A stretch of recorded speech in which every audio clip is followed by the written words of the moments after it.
On a quiet October night in 2012, a motel clerk in rural Indiana picked up a call from room 108. The voice on the other end was frantic, whispering, "They're here. Please help me." Before the clerk could respond, the line went dead. Minutes later, 2 gunshots rang out.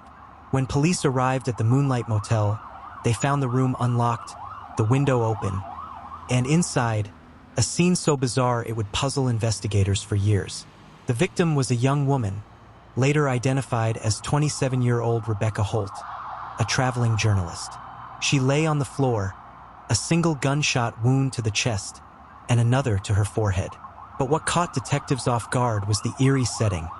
On the nightstand sat an open notebook filled with erratic handwriting. The words, "I know who you are," were scribbled over and over across several pages. The room showed no signs of forced entry. The only clue, a half-smoked cigarette in an ashtray, one brand detectives knew all too well from a past case. Detectives quickly discovered that Rebecca had checked into the motel under a false name.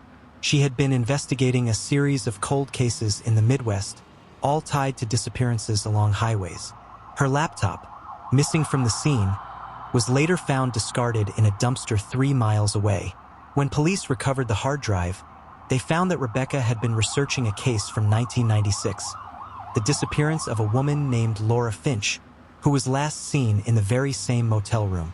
As detectives dug into Rebecca's work, they discovered that Laura Finch had vanished under similarly mysterious circumstances. She had checked into the Moonlight Motel, left a cryptic note for a friend saying she was meeting someone about a big secret, and was never seen again. The prime suspect at the time? A drifter named Owen Callahan, who had a history of violent offenses. However, he was ruled out after passing a polygraph and the case went cold. As police traced Rebecca's movements before her murder, they found that she had recently met with a retired detective from the 1996 case. The detective, Thomas Grayson, had spent years convinced that the wrong man had been cleared. He believed the real killer had been a man named Daniel Crow, a former motel employee with a disturbing past.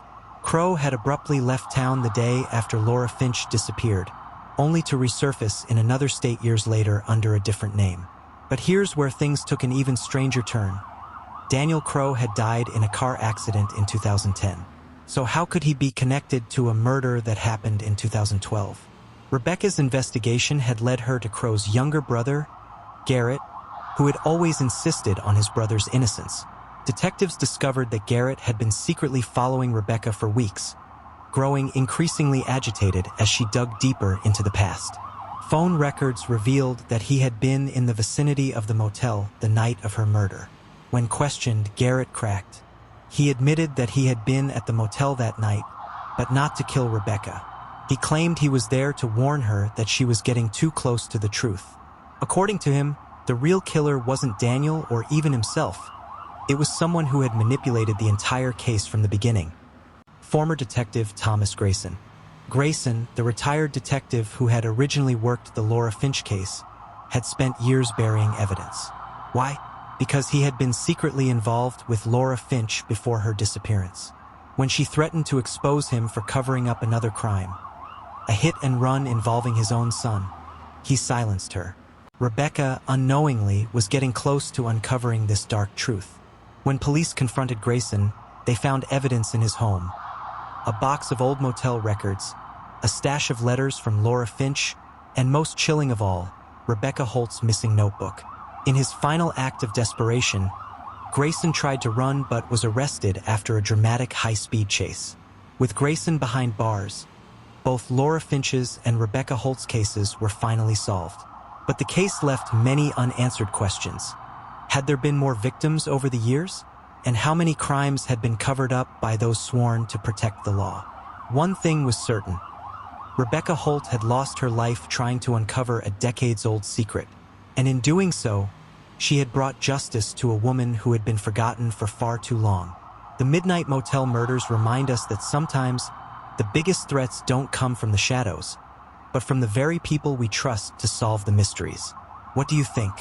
Was justice truly served? Or were there more secrets buried along that highway?